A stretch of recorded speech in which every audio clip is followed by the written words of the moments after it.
curious about two things.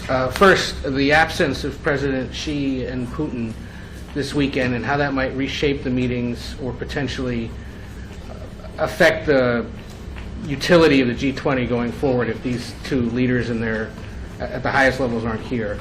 Also curious if you have any comment on the apparent reports out of China that they're banning the use of iPhones by government workers or further restricting them for whatever reason, similar to how we've banned TikTok and Huawei. Would that have any effects more broadly on this sort of ongoing back and forth over U.S. and Chinese technology, and how could that affect the global economy? Well, let me start with your first question pertaining to the absence of Xi and Putin. I think it's important to emphasize that the G20 is a prime contributor to the solution of global challenges. We see it as the premier organization that on a global basis is taking on critical challenges facing the global economy and particularly the global south.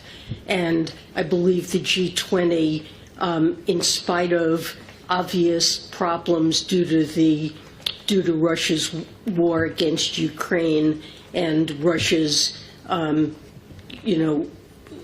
general absence from G20 initiatives, I believe the G20 has been extremely effective, and especially under India's leadership, our goals for the G20 have coincided closely with those of India.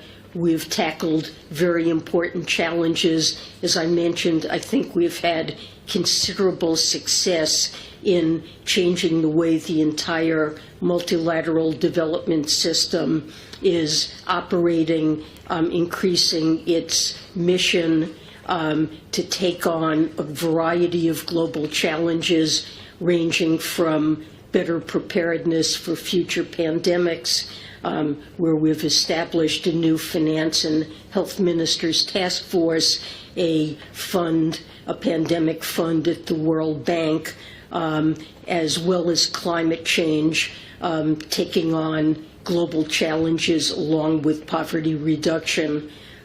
We've made over the last year very substantial progress in changing not only the mission but also improving the financial resources of the multilateral development banks to perform their critical missions and changing the incentives and structures under which they operate.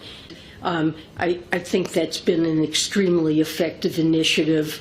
Under India's leadership, debt has been international debt and providing relief to countries that are over-indebted, partly because of the impact of Russia's war against Ukraine, but also the high interest rate environment.